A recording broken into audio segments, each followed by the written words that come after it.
어제 2.28 민주운동 57주년 기념식에서 참석자들은 2.28 민주운동이 재평가될 수 있도록 힘을 모으자고 목소리를 높였습니다.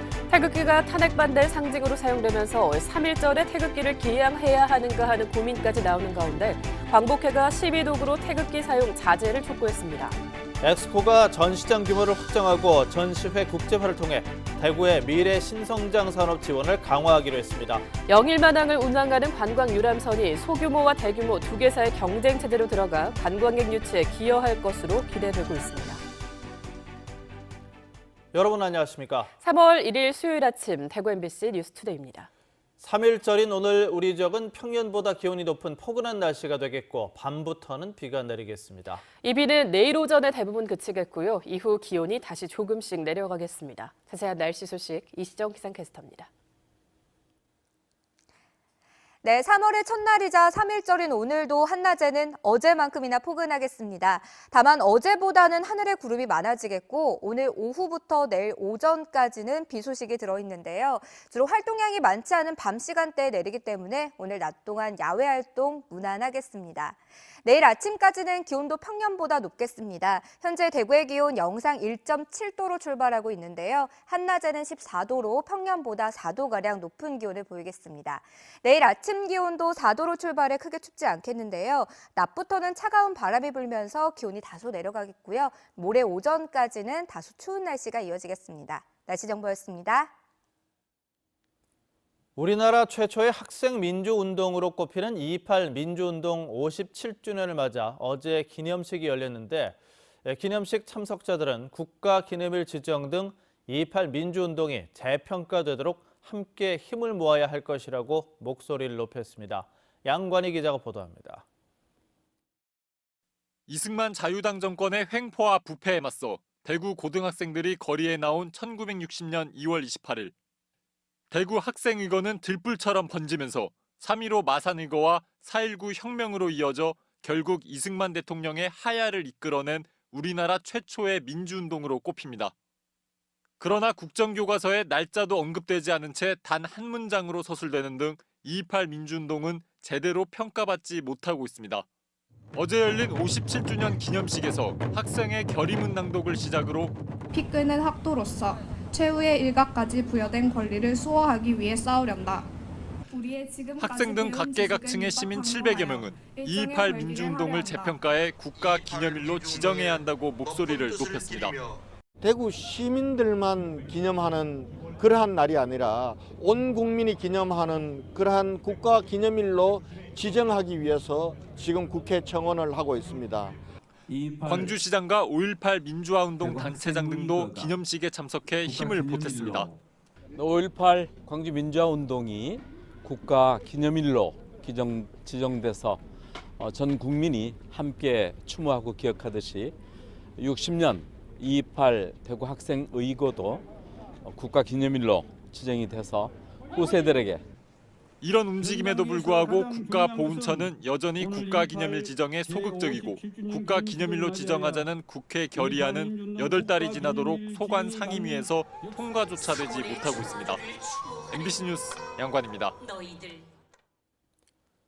태극기는 분명 우리나라를 상징하는 국기지만 언제부턴가 탄핵 반대의 상징으로 각인되고 있습니다. 오늘 3.1절에 태극기를 개양하는 게 특정 단체를 옹호하는 것 같아서 망설여진다는 말까지 나올 정도인데요. 이에 광복회가 태극기를 시위도구로 사용하는 걸 자제할 것을 촉구했습니다. 정동원 기자가 보도합니다. 한 달 전 안동역에서 열린 탄핵 반대 집회. 태극기가 물결같이 휘날립니다.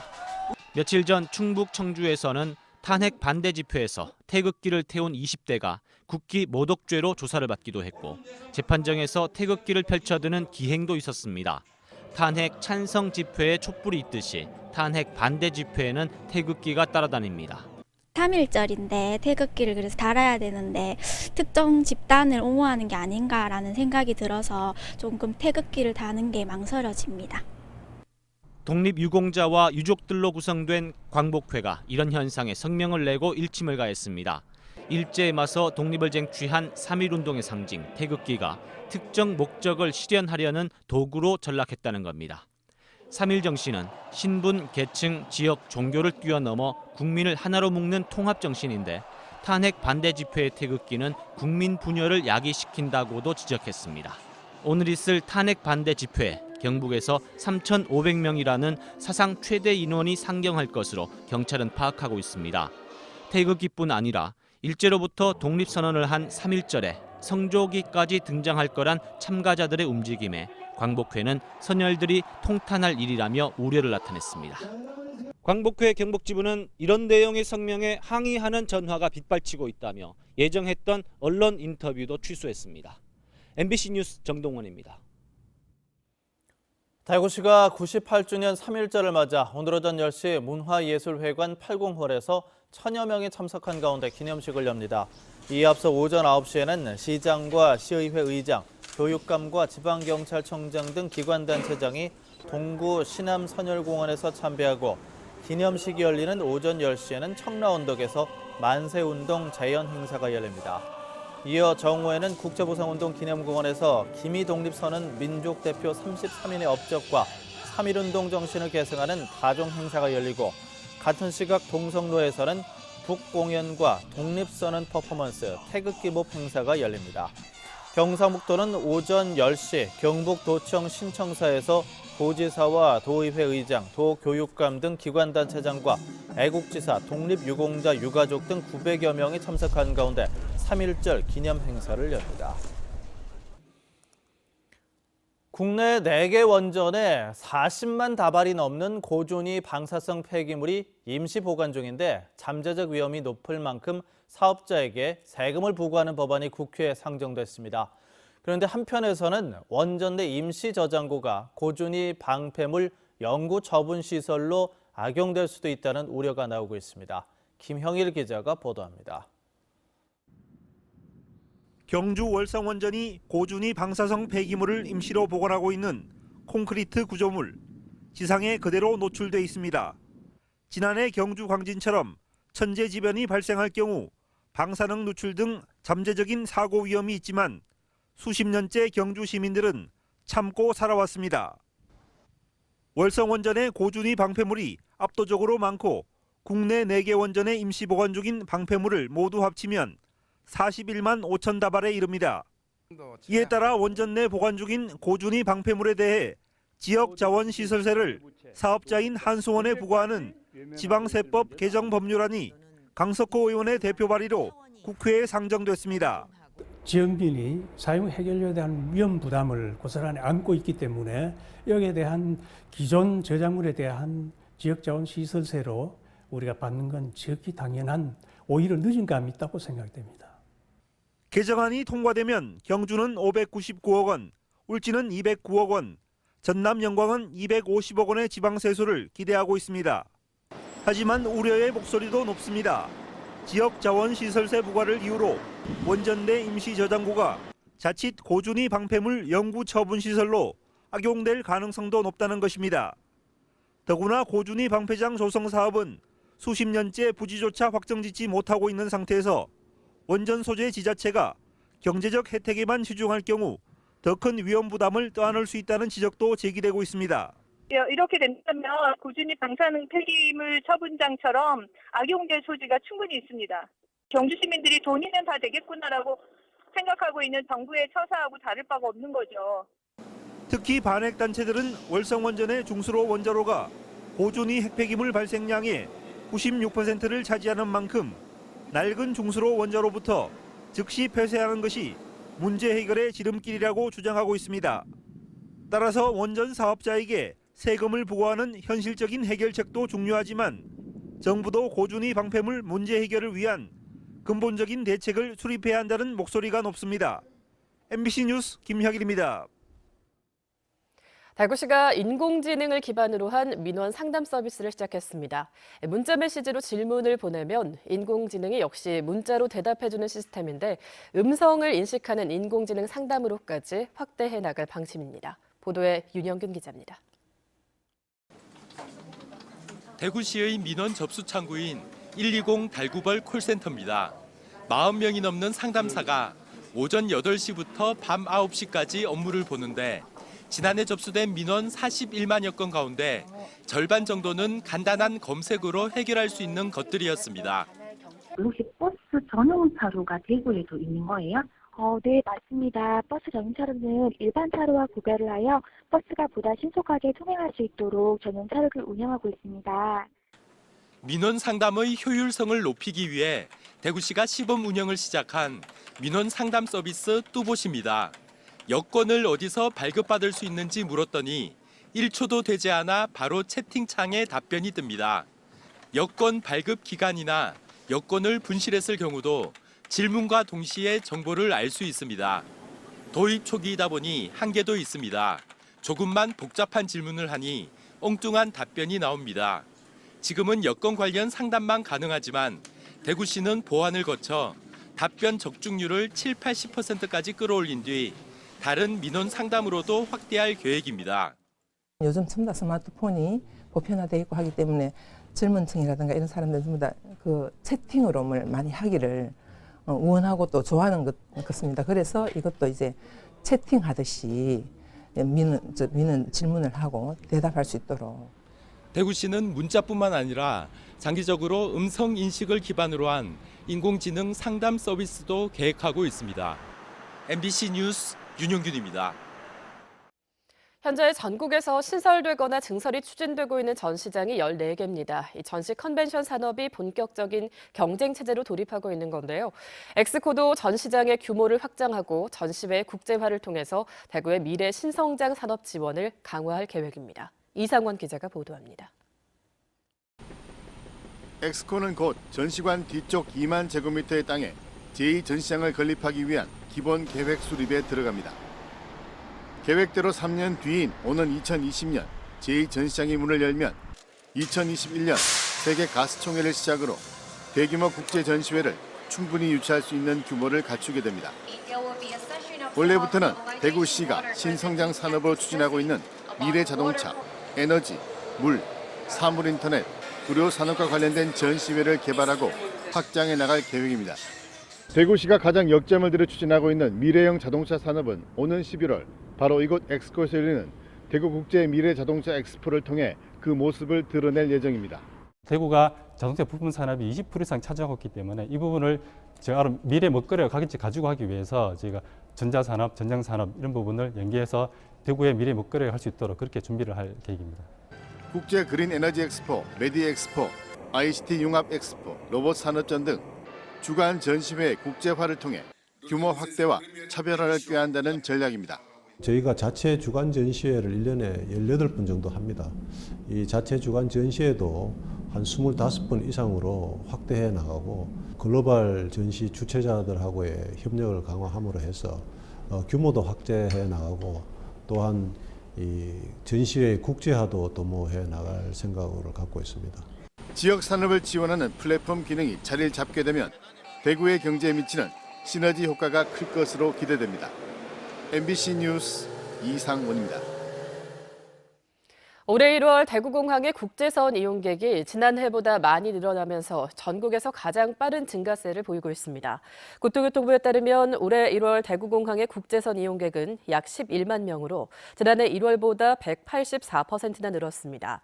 이는 두 번째로 높은 증가율을 보인 무안공항의 36%보다도 5배나 높은 증가율입니다.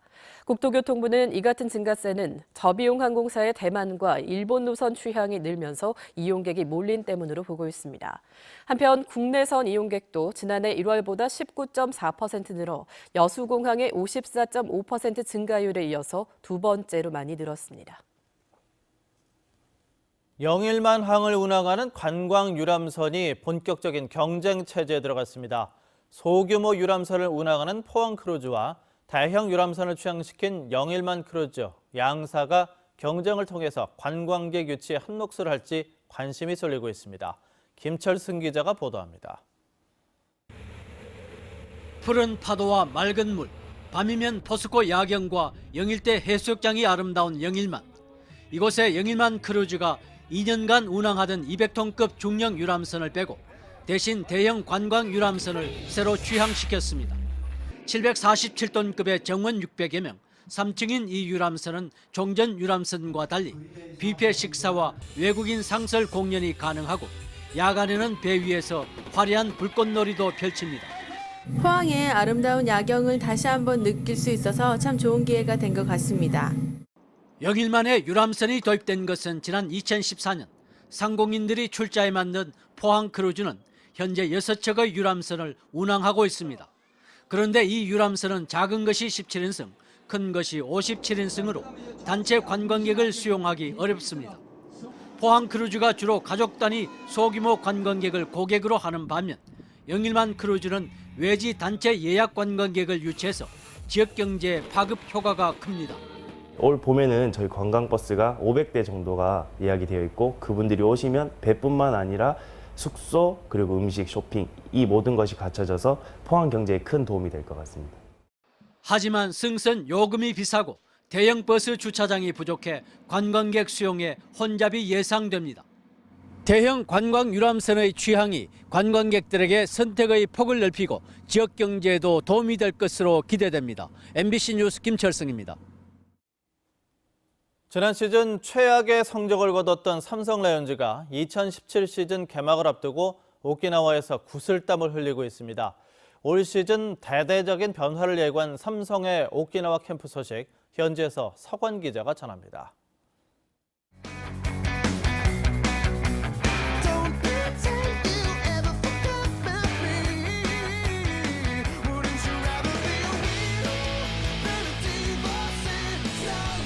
단장과 감독, 팀의 주장까지 모두 바뀐 삼성 라이온즈. 어린 선수들에게 부쩍 늘어난 기회는 캠프에 건강한 긴장감을 만들고 있습니다. 목표는 항상 말하는 건데 나파 올라가 한 번이라도 딱 한 번 등판해보는 거 그게 목표 딴 거니까. 공정한 기회 속에 선수들의 기량을 극대화하겠다는 신임 김한수 감독. 지금 젊은 투수들한테 관심을 굉장히 많이 갖고 있습니다. 선발 5선발 자리도 경쟁을 하고 있고 젊은 선수들의 성장을 지켜보면서 기회도 많이 주려고 생각하고 있습니다. 팀의 4번 타자 최영우와 좌완 에이스 차우찬이 빠지며 겨울 시장에서 아쉬움을 남기기도 했던 삼성. 우려됐던 전력 공백은 이곳 오키나와 캠프의 화두인 변화와 경쟁, 젊음을 통해 극복하고 있습니다. 빠진 포지션에는 적절한 선수들을 영입해 공백을 최소화했는데요.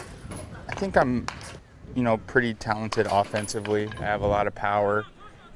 일단 뭐 기본적으로는 수비가 제일 우선이고 그다음에 이제 공격적으로 이제 그동안 못 쳤던 좀 장타 좀 치려고 장타 쪽에 이제 포커스를 좀 맞추고 연습을 좀 하고 있습니다. 경쟁 속에서 강도 높은 훈련을 통해 반전을 꿈꾸는 삼성의 도전. 과연 2017년 젊은 사자들의 반란이 어떤 성적을 보여줄지에 관심이 모아집니다. MBC 뉴스 서건입니다. 프로축구 대구FC가 어제 저녁 2017 시즌의 시작을 알리는 출정식을 갖고 클래식 무대 복귀에 대한 각오를 다졌습니다. 오는 토요일 K리그 클래식 개막을 앞두고 지난 11월부터 강도 높은 훈련을 이어온 대구FC 선수단은 이번 출정식에서 올 시즌 출사표를 통해 시즌의 각오를 밝히고 유니폼을 공개한 뒤 팬들과 함께하는 시간을 보냈습니다. 어제 출정식에는 손현준 감독을 포함한 대구FC 선수단과 권영진 대구시장, 엔젤클럽, 2017 대구FC 정기권 회원 등이 참석했습니다. 해양수산부와 경상북도가 기획하고 경북콘텐츠진흥원과 픽셀플래넷이 제작한 3D 애니메이션 독도 수비대 강치가 이달부터 EBS 1채널로 방영됩니다.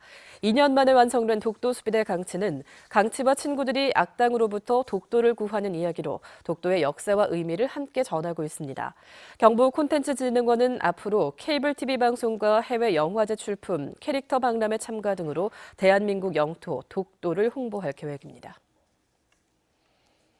대구지방법원은 오늘부터 영장실질심사 단계에서 선임된 국선 변호인이 1심 재판이 마무리될 때까지 계속 변호하는 구속사건 논스톱 국선 변호 제도를 전면 시행합니다. 지금까지는 변호인이 없는 피의자는 영장실질심사 단계에서 국선 변호인이 선정되고 심사가 끝나면 활동이 종료돼 1심이 시작돼야 다른 국선 변호인을 선임할 수 있었는데 이번 제도 시행에 따라서 더 효과적인 변론이 가능할 것으로 기대됩니다. 무궁화호와 새마을호 등 일반 열차의 서비스가 개선됩니다. 국토교통부는 이달부터 일반 열차 입석 승차권 발매 비율을 50%에서 100% 범위 안에서 탄력적으로 운행해 차내 혼잡도를 개선하고 4월부터는 주말 등 수요가 많은 시간대에 임시 열차를 증편한다고 밝혔습니다. 또 올해 말까지 노후화된 좌석 시트와 냉방장치, 화장실 등을 개선하고 오래돼서 고장이 우려되는 차량은 안전진단을 거쳐 폐기해 새로 제작 중인 열차를 단계적으로 투입할 예정입니다. 대구시와 대구 테크노파크는 대구의 치과 의료기기 수출을 늘리기 위해서 치과 의료기기 토탈 마케팅 지원 사업을 추진합니다. 먼저 지역 치과 의료기기 기업들에게 수출 기회를 제공하기 위해서 오는 5월에 열릴 미국 애너하임 치과 기자재 전시회와 9월에 열릴 인도네시아 치과 기자재 전시회에 참가할 업체를 이달 10일까지 모집합니다. 또 치과 산업 관련 기업들의 수출 판촉 어려움을 해결하기 위한 상담을 진행하고 포장 디자인 지원 등 유통 지원 활동도 할 계획입니다. 예천군 선거관리위원회는 오는 8일에 실시하는 남이해천 농협조합장 선거와 관련해 조합원에게 현금을 제공한 혐의로 남이해천 농협조합장 선거 후보자인 A씨를 대구지방검찰청 상주지청에 고발했습니다. 선관위에 따르면 후보자 A씨는 지난달 17일 남이해천 농협본점 화장실에서 선거에서 자신을 도와달라고 부탁하면서 조합원에게 현금 200만 원을 제공한 혐의를 받고 있습니다.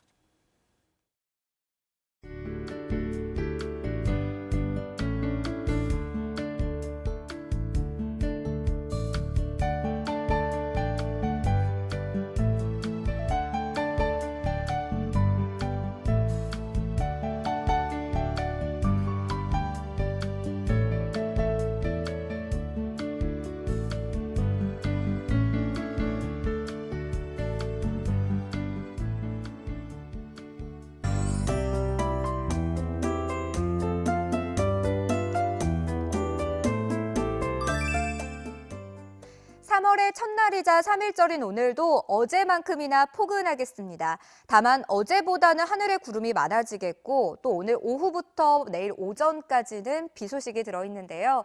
활동량이 많지 않은 밤 시간대에 내리기 때문에 오늘 낮 동안 야외 활동 무난하겠습니다. 오늘은 북서쪽에서 내려오는 저기압의 영향으로 전국이 대체로 흐리고 또 밤에는 전국 대부분 지역으로 비가 내리겠습니다. 자세한 지역별 날씨입니다.